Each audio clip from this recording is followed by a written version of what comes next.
The market was loud with voices, but one cry cut through it all. A woman fell to the stone road, her knees hitting hard, her hands clutching her side. Dust rose around her, yet no one reached to help. The crowd stepped back as if her pain carried disease.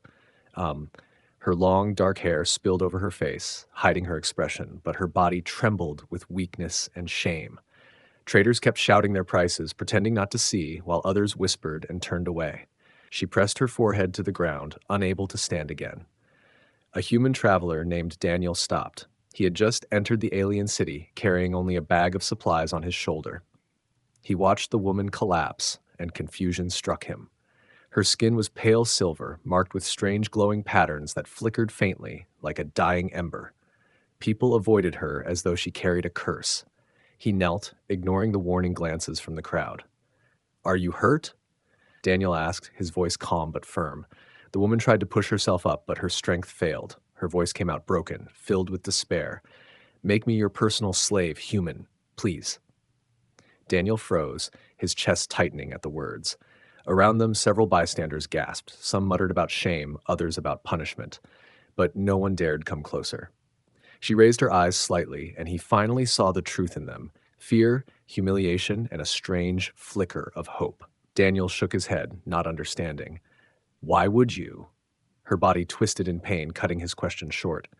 Her clothing was torn at the side, blood seeping through the fabric. Daniel moved quickly, pulling a cloth from his bag and pressing it against her wound. She flinched, but did not resist. "You'll bleed out if I don't help," he said, his tone sharp but caring. Her lips parted as if she wanted to argue, but no words came. Instead, she lowered her head again, whispering, "I have nothing left, no name, no home. My people will not touch me. If you claim me, at least I will belong somewhere." The human's jaw tightened. He looked around. Faces stared back, filled with disgust. They did not pity her. They seemed to despise her very existence. Daniel understood that leaving her here meant death, and not just from blood loss. He lifted her carefully into his arms. She was light, far lighter than she looked, and her trembling continued against his chest. A voice from the crowd shouted, "Human, don't take her! She's cursed!"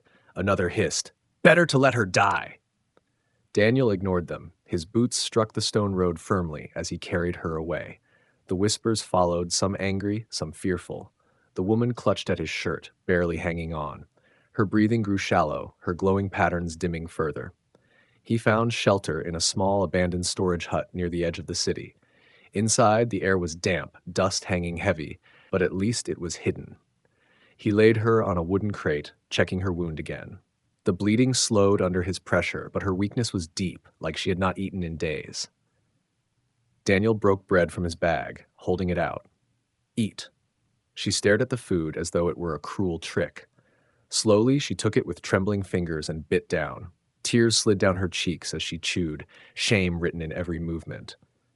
"Why would you call yourself a slave?" Daniel finally asked, his voice softer now, her gaze lowered. Because that is all I can be. My house cast me out, my clan erased my name. If I walk the streets, I am filth. If I'm like..." The night stretched long inside the small hut. A faint glow from the city's towers seeped through the broken boards, painting weak light across the floor. Daniel stayed awake, listening to every sound outside, his knife resting in his lap. The alien woman lay curled on the wooden crate, her breathing shallow but steadier than before. Every now and then she shivered and whispered broken words in her sleep, words in a language he could not understand. When dawn came, Daniel rose and opened the bag he carried. He tore another piece of bread and filled a small tin with water. She stirred at the smell of food, eyes half opening. The glow of her markings returned faintly, though they still looked dim, like fading embers. He held out the bread. She hesitated, then reached for it, her hands trembling less than before. "Eat," he said quietly. "You need strength." She obeyed, chewing slowly, as if every bite carried guilt. When she finished, silence lingered until she finally spoke in a voice barely louder than the wind. "My name was Lyra. At least it used to be." Daniel waited, letting her speak at her own pace. She drew her knees close and looked at her hands, ashamed. "My people live by bloodlines," she continued. "Strength, power, family honor. I was born in one of the highest houses. My father expected me to bring him glory, to be a symbol, but I failed." Her voice broke as she forced the words out. I refused a match he chose for me. I shamed him before the council, and one night I was erased. They took my name, marked my skin, and cast me into the streets. Daniel studied the glowing patterns on her arms, realizing now that the dim light wasn't only from weakness, but from disgrace. It was a living reminder of her exile. They believe I am dead already, Lyra whispered. To them, I no longer exist, but hunters roam, making sure exiles do not crawl back into life. That is why they turned away from me in the market. To help me is to share my shame. She lowered her head. So I begged you to claim me. At least then, if I lived, I would belong to someone. Daniel leaned forward, his elbows on his knees. Where I come from, belonging doesn't mean chains. It means choice. Her eyes lifted to him, confusion plain in them. No one had ever said such words to her. She had expected cruelty, not kindness. You don't understand, she whispered. Kindness has no place among my kind. Strength rules always. To protect me, you would have to fight. To stand beside me, you would face their hate. Why would you risk that for a stranger? Daniel's gaze did not waver. Because I couldn't walk away. Her lips parted as if to protest, but no sound came. She pulled the thin cloth around her shoulders, trying to hide the glow of her markings as though they screamed her failure to the world. Hours passed in uneasy silence. Outside, the city stirred again with the cries of merchants and the march of armored patrols. Lyra sat close to the wall, listening to every sound. When boots echoed too near, she froze, clutching her chest. They're searching, she whispered. They will find me. Daniel reached for his bag, checking the small rifle hidden inside. He spoke calmly, though his eyes were sharp. Let them come. They'll have to go through me first. Her throat tightened at the words. For the first time in her broken life, someone had said they would stand between her and the storm. She turned her face away quickly, hiding the tears that threatened to fall. When night returned, she lay awake long after Daniel closed his eyes. Shame still weighed heavy, but deep inside, a new feeling stirred, a dangerous, fragile hope. The fire crackled softly in the corner of the hut, its faint warmth filling the cold space. Daniel sat sharpening his knife with slow, careful strokes, his eyes flicking now and then toward Lyra. She sat across from him on the crate, her silver skin glowing faintly again, though her shoulders still slumped as if she carried invisible chains. She had insisted on cleaning the small space earlier, sweeping dust away with her bare hands and stacking broken crates neatly. Daniel had told her it wasn't necessary, but she had pressed her lips together and done it anyway, as though service was the only way she knew how to exist. When he offered her more bread, she accepted, but she lowered her head as if ashamed to take it. After finishing, she spoke in a hesitant voice. I should be useful. If I can't fight, I must serve. It is the way of my kind. Daniel looked at her, his knife pausing mid-stroke. You don't have to serve me. Her glowing eyes flicked up, confused. Then why keep me alive? Without worth, I am nothing. He shook his head slowly. You're alive. That's enough worth. Her breath caught at the words. No one had spoken like that to her before. She turned her face away, but he saw the shine of unshed tears in her eyes. She tried to steady herself by reaching for the tin of water, pouring it carefully into a cracked cup and setting it before him, as though small acts might make her feel balanced again. The night outside grew louder as boots marched along the road. Daniel glanced at the door, tense, his hand resting near his rifle. Lyra noticed his sharp gaze and spoke again, her voice quieter now. If they find me, they will not ask questions. They will take me, and if you resist, they will kill you. Daniel met her eyes without fear. Then I'll make sure they don't find you. She blinked, stunned by the simple certainty in his voice. She wanted to argue, but her heart betrayed her. Something inside her, long buried under shame, ached at his words. The following morning, she tried again to prove her usefulness. She gathered wild herbs from outside the hut, crushing them to mix with water for her wound. Daniel watched her, surprised at her knowledge. When he asked, she explained in short sentences that her house once trained her in healing arts before stripping her of her name. He noticed how her hands shook as she worked, but she kept going, forcing herself not to falter. Daniel stepped forward and took the bowl from her before she dropped it. You don't need to hurt yourself to prove anything, he said. Her glowing eyes met his, and something inside her cracked. But I must. If I am not a slave, then who am I? He set the bowl aside and rested a hand gently on her shoulder. She stiffened at his touch, unused to contact without demand. His voice was low, steady. "You're Lyra, that's enough." Her chest tightened painfully at the sound of her name. For the first time since her exile, someone had spoken it without scorn. She turned her face away quickly, pressing her palm to her mouth as tears escaped. She did not want him to see her cry, yet he didn't look away, and he didn't release her shoulder. That night, she did not lie as far from him as before. She sat closer to the fire, her head tilted toward him, her breathing slow but restless. The chains of her people still weighed heavy, but around this human she felt them loosen, if only a little. A strange fear filled her, not of him, but of what was happening to her heart. For the first time, she wondered if she could be more than what her people had condemned her to be. The city's rhythm had changed. Daniel noticed it first when the markets fell quieter than usual, merchants cutting conversations short, glances darting toward alleys instead of customers. Patrols walked heavier, their boots pounding as if to remind the streets who ruled them. At night, shadows moved longer, and he often caught glimpses of cloaked figures lingering too long at corners before melting away. Inside the hut, Lyra felt it too. Her glowing markings pulsed faintly with unease, her senses sharper than his.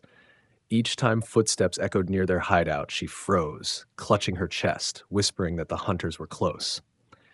Daniel kept the rifle near his side, but even he knew patience was running out. The city was hunting someone, and it was only a matter of time before the trail reached them. One evening, while Daniel was preparing a small meal, he heard a noise outside, metal scraping against stone. He moved silently toward the crack in the door and saw a figure kneeling near the ground. The stranger's hands brushed the dirt as if feeling for something unseen. A tracker. Daniel's pulse quickened. He stepped back and whispered, "They're sniffing around." Lyra's eyes widened. "The mark, they can trace me through it. My disgrace glows not only for shame, but for them to follow." She touched the patterns on her skin as though wishing to claw them away. Daniel clenched his jaw. He knew then that their shelter had already turned into a trap. They couldn't stay. That night, they moved through back alleys, staying low, slipping past flickering lanterns. Lyra walked close behind him, her steps silent but tense. Twice, they had to hide as patrols passed, armored figures scanning the streets with glowing visors. Daniel held his breath, hand resting on his knife, ready to strike if they were discovered. As they reached the edge of the city, Daniel spotted posters nailed to stone walls. The writing was alien, but the drawing was clear enough. A silver-skinned woman with glowing patterns, her features sharp even in the crude sketch. A bounty had been placed. Hunters would not stop until they found her. Lyra saw the poster and lowered her head, shame burning deeper. "They want me dead or bound. I bring danger to you with every step." Daniel pulled the poster down and crumpled it in his fist. "Then let them come. I've faced worse than men with prices on their heads." Her gaze lingered on him, astonished at his calm defiance. To him, her life was not worthless, not a curse, yet she knew the hunters would not hesitate to cut him down too. Later, as they rested in the ruins of an abandoned warehouse near the sound of voices drifted closer. Low, guttural tones speaking in the language of bounty men. Daniel gestured for silence, pulling her behind a pile of broken crates. Through a crack, they saw two tall figures stalk past, their weapons glinting faintly under the moonlight. "They say the human has her," one muttered. "A fool to protect a cast out." "We take them both," the other replied. "Her body is worth coin. His death will be sport." Lyra's breath shook as she pressed herself against the crate. Daniel's hand touched hers lightly, steady and firm. He whispered without looking away from the hunters, "We'll get through this." Her eyes filled with something she could not name, fear, guilt, and something else that made her chest ache. For the first time in her life, someone was willing to stand between her and the blades of her hunters. She did not know whether to feel hope or terror, for both burned too bright inside her. The warehouse smelled of rust and damp wood. Moonlight streamed through shattered windows, cutting silver lines across the floor. Daniel kept his rifle close, his eyes sharp, while Lyra sat quietly in the shadows. The silence between them was heavy, not from anger, but from the weight of the danger pressing closer with every heartbeat. When morning came, Daniel slipped out to scout the streets, leaving her hidden among broken crates. He returned with grim news. Posters had multiplied, not just on walls, but in hands. Patrols carried her image openly, flashing it to merchants and bystanders. The whole city knew of the bounty now. Lyra's chest tightened with guilt. She stood before him, her glowing markings dim but restless. "This is my fault. They will not stop until they have me. If you are caught with me, you will die." Daniel tightened the strap on his bag, his jaw set. "Then we make sure they don't catch us." But her eyes brimmed with tears. "Don't you understand? Your kindness has cursed you. You could have walked away when I fell in the street, but instead, you carried me. And now," her voice cracked as she pressed a hand against her chest, "now you are hunted too." He tried to answer, but footsteps outside cut him short. A new voice echoed in the warehouse, calm but cold. "Human, we know you have her. Surrender now, and your death will be quick." Lyra's blood froze. She knew the voice. It belonged to a man once sworn to her father's house, a family guard. Betrayal burned sharper than fear. Her father had not forgotten her after all. He had sent men to erase her completely. Daniel motioned for silence, but before they could move, a rusted door creaked open from the other side of the warehouse. A figure stepped in, a supposed ally, a trader Daniel had once bought food from days earlier. The man's smile was thin and false as he gestured toward their hiding place. "They're here," he called out. "The human hides her behind the crates." Lyra's breath caught in her throat. Daniel's hand tightened on his knife. In one moment, their safety was gone. Boots thundered as hunters poured inside, weapons raised. Lyra's knees weakened. Shame and despair overwhelmed her, heavier than any wound. She whispered through trembling lips, "I should not have stayed with you. I should have left when I had the chance. You were never meant to suffer for me." Daniel kept his eyes on the advancing hunters, his voice steady but sharp. "Don't say that. This isn't over." But she shook her head, her tears spilling freely. She stepped out from behind the crates, her arms raised, her voice breaking. "Take me, but spare him. I am the one you want." The hunters laughed, circling like wolves. Their leader sneered, pointing a blade at Daniel. "We take both. Her shame and your head will make the council smile." Daniel stepped forward, placing himself between her and the hunters. The betrayal had left them cornered, but his stance was unshaken. His voice cut like iron. "If you want her, you'll have to kill me first." Lyra's eyes widened as his words echoed through the warehouse. In that moment, the despair choking her heart twisted into something else. Terror, yes, but also something she had not felt in years. A spark of hope, born not from survival but from him. The warehouse erupted in chaos. Hunters lunged forward, their blades flashing under the broken shafts of moonlight. Daniel fired his rifle, the sharp crack echoing through the cavernous space. One of the hunters fell, clutching his chest, but two more surged from the shadows. Lyra screamed his name, her hands trembling as she pressed herself against the wall, powerless to stop what was unfolding. Daniel moved with desperate precision. He ducked behind a stack of crates as a blade sliced the air where his head had been. He slammed the butt of his rifle into the attacker's jaw, sending the alien crashing into the ground. The second hunter rushed too fast to reload. Daniel drew his knife, catching the strike just in time. The clash of steel sent sparks flying. His teeth clenched as he shoved back with all his strength. Lyra's body shook violently, her markings flickering brighter than they had in days. She watched as the man who had nothing to gain fought for her life. In her world, power was taken, never given.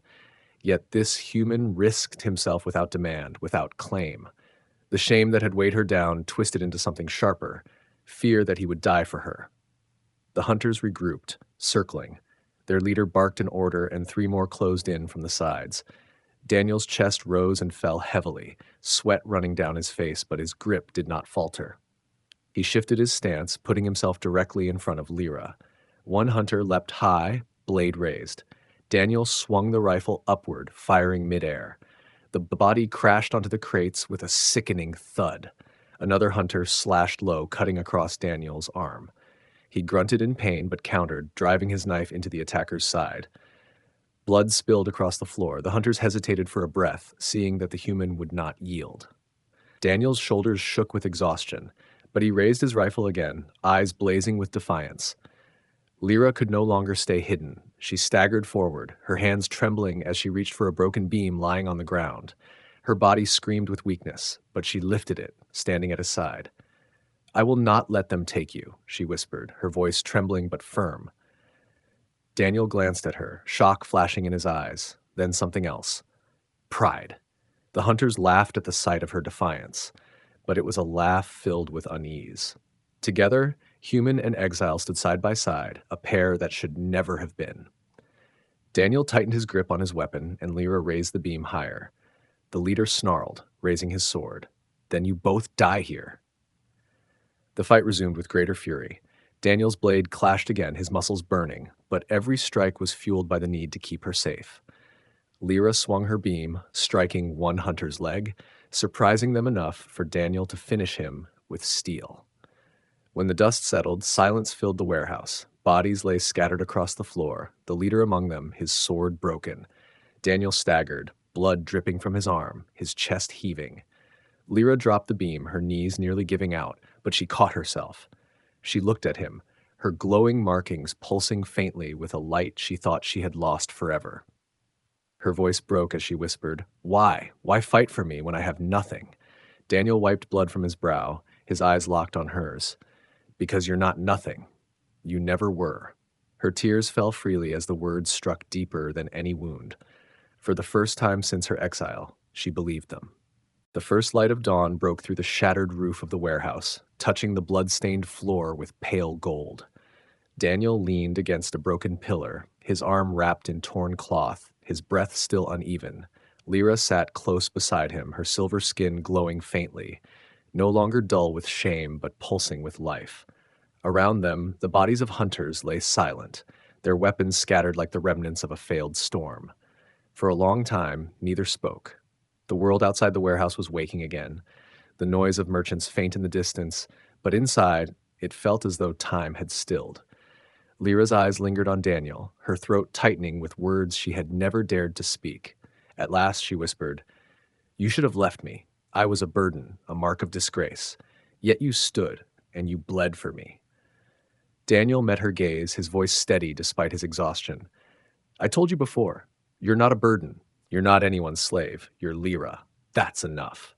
Her breath shook, her eyes wet with tears she did not hide this time. For years she had carried chains no one could see, but in his words she felt them break, piece by piece. She moved closer, her trembling hand brushing his uninjured arm. "All my life I walked behind others, obeying, fearing, hiding. But now I want to walk beside you." Daniel gave a faint smile, the kind born from pain, yet also from something stronger.